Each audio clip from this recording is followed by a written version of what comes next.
Welcome to the Side Hustle to Small Business podcast powered by Hiscox. I'm your host, Sanjay Parekh. Throughout my career, I've had side hustles, some of which have turned into real businesses. But first and foremost, I'm a serial technology entrepreneur. In the creator space, we hear plenty of advice on how to hustle harder and why you can sleep when you're dead. On this show, we ask new questions in hopes of getting new answers. Questions like, how can small businesses work smarter? How do you achieve balance between work and family? How can we redefine success in our businesses so that we don't burn out after year 3? Every week, I sit down with business founders at various stages of their side hustle to small business journey. These entrepreneurs are pushing the envelope while keeping their values. Keep listening for conversation, context, and camaraderie.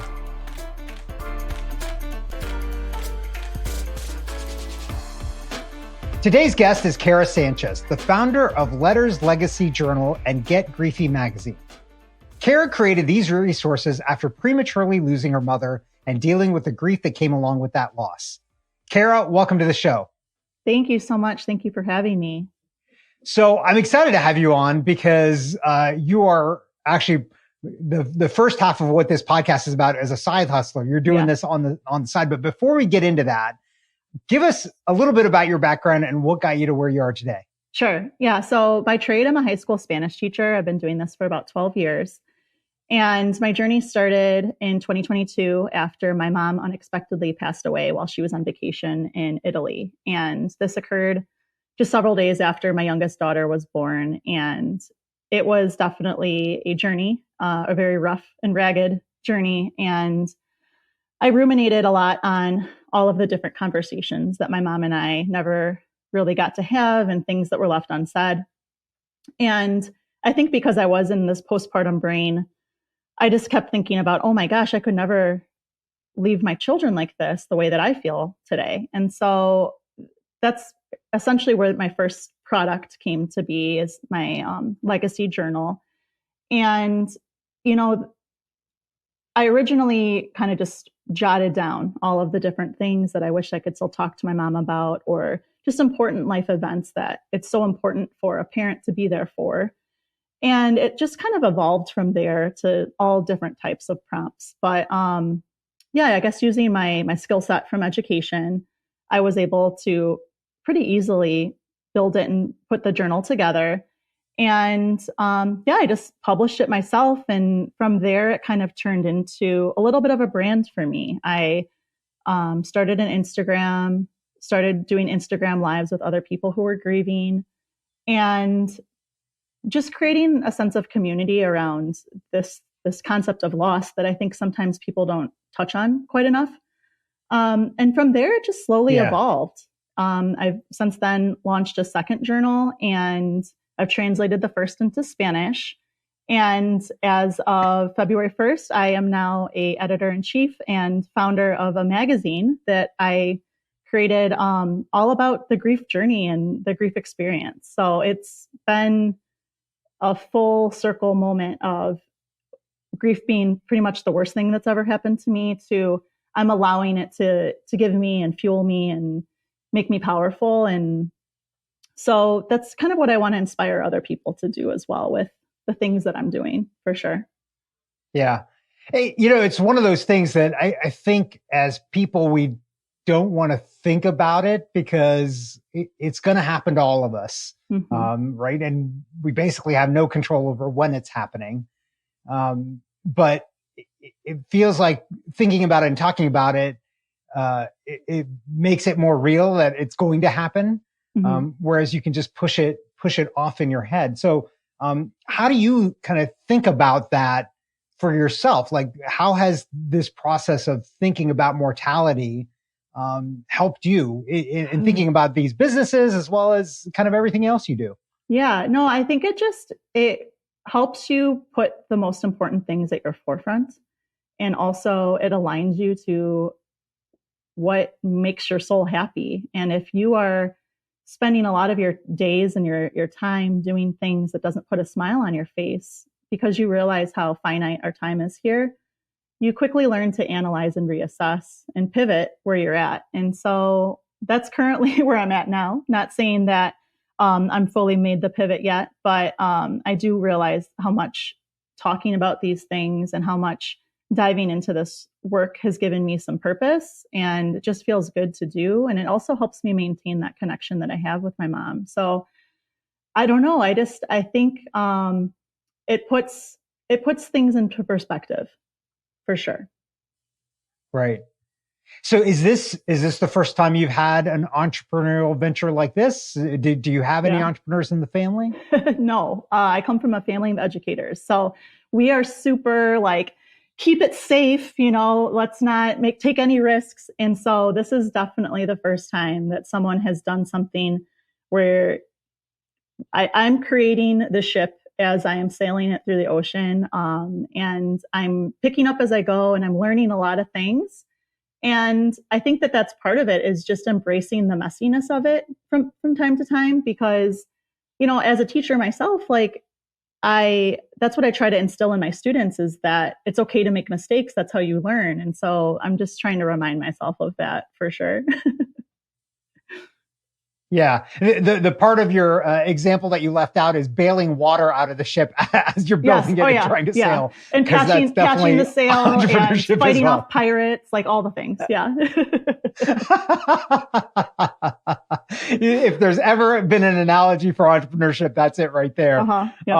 So interestingly, like now that you're going through this entrepreneurial journey, is this something that you're bringing into the classroom and talking with your students about to help inspire them to do entrepreneurial things? Yes and no. I do have some students that they've also experienced loss, and I feel like we can connect on just a completely another level, right? But, I think it's really hard for me as an educator sometimes to break from the curriculum or what I'm supposed to do. And I know that that's something that a lot of teachers struggle with, because you don't want to get too personal about your life, or you don't want to make it all about you. But at the same time, I do know that the things that I'm doing could benefit them. So I don't know.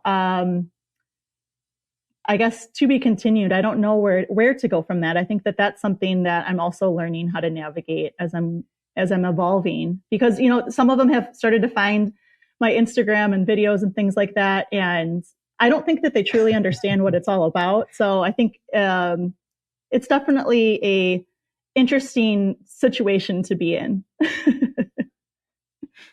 Yeah. I mean, I don't know if you ever experienced this, but I know it's weird.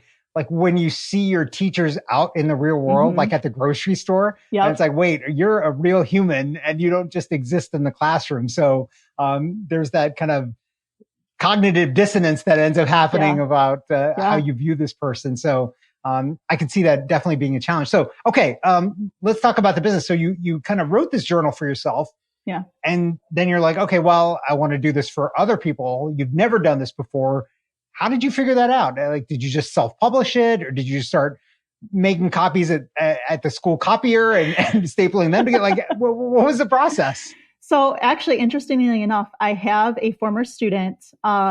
He's in his mid-20s now, but we've maintained our connection, and he had gone into self-publishing and published a lot of things. And then later he did get picked up by a publishing house to publish some of his work. But I just connected with him and networked with him. And I said, this is something I'm interested in doing. Like, what do I do? And he kind of gave me the first couple of steps. And it's actually a lot more intuitive than one would think. It's pretty, if you work with the type of software that you would work with in education in terms of design and things like that, like I use Canva, it's pretty easy to just create whatever it is that you want to create, upload it I did it on Amazon, and hit publish. So, there's definitely a few little snags along the way, but I would say overall, it was a pretty easy journey to go ahead and just, if I have something I want to publish, anyone could do it, truly.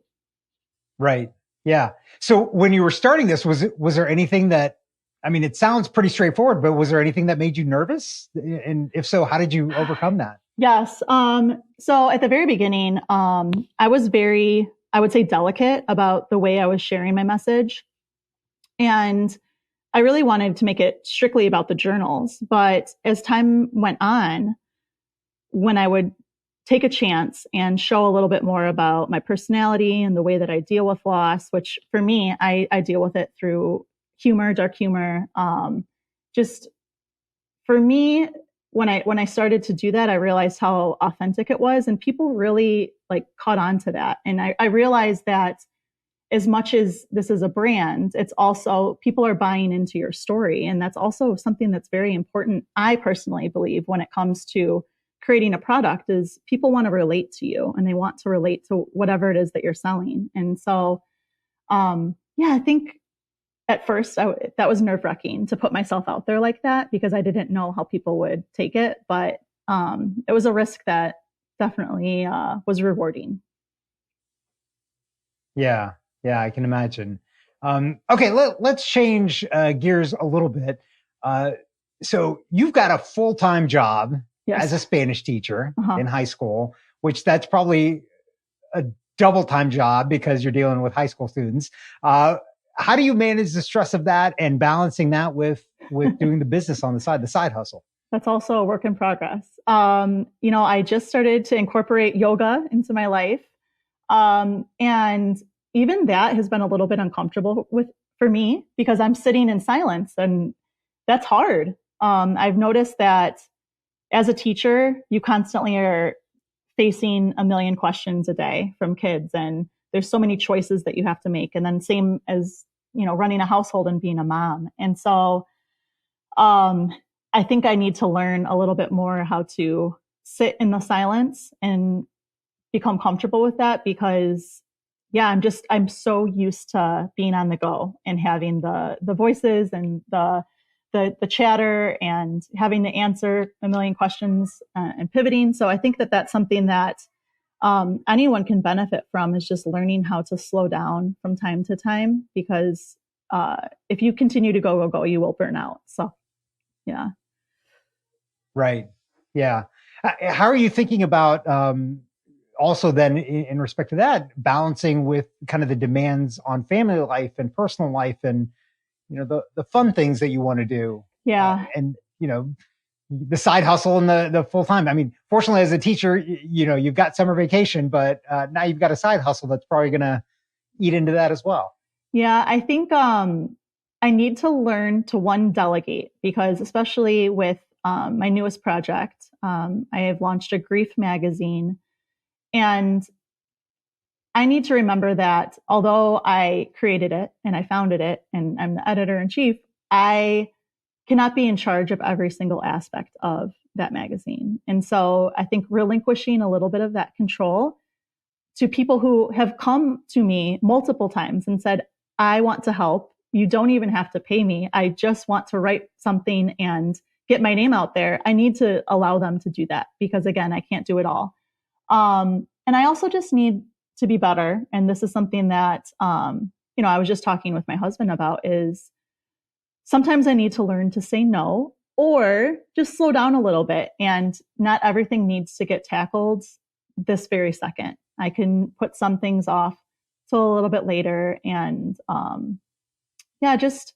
think trying to find that balance is very important because again, if you continue to just go and say yes to every little thing, one, you'll burn out, and two, you are pushing aside the thing that you claim to be the most important, and that's your family and that's your value. So, right. Yeah, it for anyone out there that's starting something, it is a struggle, right? And it is, you learn how to balance it as you go. So that's definitely something I need to get better at. But I'm trying to put that in my forefront and being more attentional about that.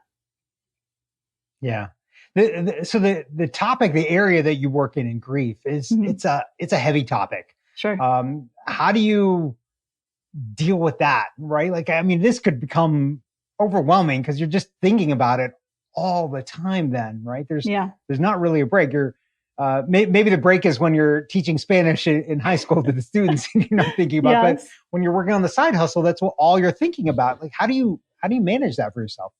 So I would say that my personal view on grief, and I think like the brand behind the magazine specifically, is more of an unconventional view on what grief is. We're really trying to spin it to be something positive. And I know that people are going to be like, well, that's kind of like toxic positivity. And that's not necessarily what we're trying to do. It's more that when you go through something very difficult and something very hard, there's bound to be growth that comes from that. So we're trying to spin and emphasize the growth and trying to emphasize all of the just, I guess, positives that can still come from something so terrible. And I know that that's hard for some people to wrap their head around, but I can acknowledge that in myself, that I've gone through a lot, but I've also grown a lot. And so that's our goal, is to inspire people to continue and search for joy after something very terrible. Yeah. Yeah. And like you said, it's hard to do, but obviously something hopefully that all of us can strive to do as well. Mm-hmm. Okay. So, first time entrepreneur in the family, yep. Doing this.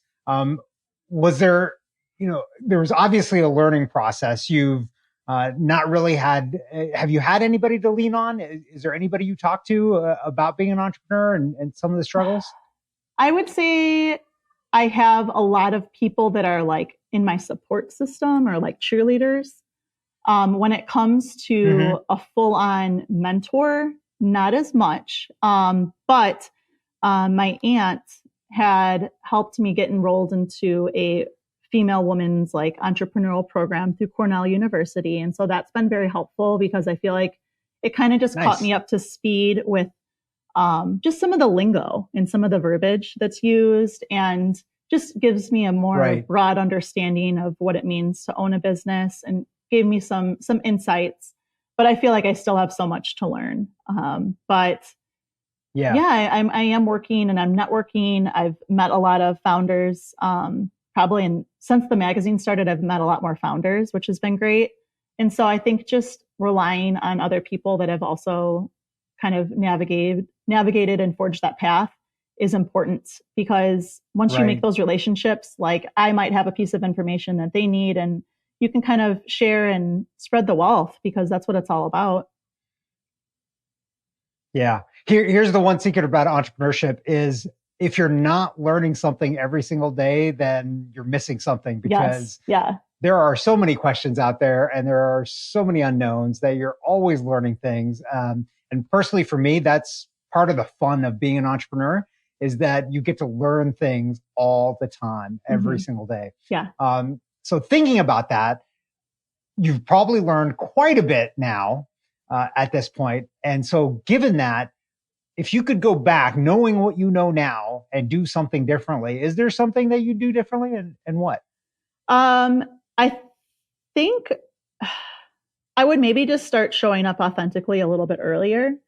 That was probably a 4-month span where I was just pushing out content that was strictly like, this is a journal, like, check it out. And I didn't really share my story as much. And so I think, that's something I probably would change. I mean, other than that, I don't know if I would really change anything, just because all of those pieces kind of taught me something. So it's nothing like devastating or something destructive. It was just like, oh, okay, I needed to go through that hump so that I could figure some things out. Yeah. Yeah. Why is it, like, were you just thinking that sharing your story wasn't going to be relevant for people? Because to me, that's like the real why of why this person is doing this and why it matters. Yeah. So what was your like hesitation for those 4 months? I think one, I was still processing, so it was really hard for me to talk about from time to time. And also, I think it's like the vulnerability piece. Like, you have to show some of the darkest parts of your life, and that's hard to do. And just, I think the way that I handle things, I was afraid that people would take it the wrong way. Like, oh, because I'm making a joke or because I'm trying to be humorous in the way that I process, that people would think like, oh, like, that's so disrespectful, or, and so, but I have learned that there's a lot of people that process that way. And, just because you have a smile on your face doesn't negate the fact that you have a lot of pain on the inside too. So I think it's just learning about the duality of life, because that's been like the biggest lesson, is that with every negative, there's a positive. There's life is yin and yang. Like literally that symbol is like life in a nutshell. So that's been a big lesson for me as well. Yeah. Okay. Last question for you. If you were talking to somebody else that was thinking about taking that leap and launching a side hustle like you did, what advice would you give them? Just do it. I feel like there's been so many people I've connected with as well that they've said this has been something on their heart for a long time. Like I have someone in particular that just because of our interactions and constantly talking, they said, okay, fine. Like I'm ready to start a podcast. And they mentioned to me that this is something that they've been thinking about doing for, over 2 years. And I just think of like all of that time that like was potentially wasted. And so you're never going to be ready. You're never going to have all of the information that you need to have. At some point, you just have to believe in your mission enough and believe in yourself enough to know that you'll get yourself through any obstacle that you face. And so I think that is the biggest takeaway is just if you have an idea and it gives you passion and if it lights you up, you just have to pursue it. And you just do it one step at a time. What's the next step? What's the next step? And just keep going, chipping away. Yeah. Yeah. I love it. Great advice. Kera, this has been fantastic. How can our listeners find and connect with you online? Sure. So I technically have 2 accounts, one for my journals, and that one's more personal, and then one for the magazine that just launched on February 1st. So the journals can be found at Legacy Letters Journal on Instagram. And then the magazine can be found at Get Griefy Magazine. And then for both of those, they do have a website, legacylettersjournal.com and getgriefymagazine.com. Awesome. Thanks so much for being on the show today. Thank you. Thanks for listening to this week's episode of the Side Hustle to Small Business podcast, powered by Hiscox. To learn more about how Hiscox can help protect your small business through intelligent insurance solutions, visit hiscox.com.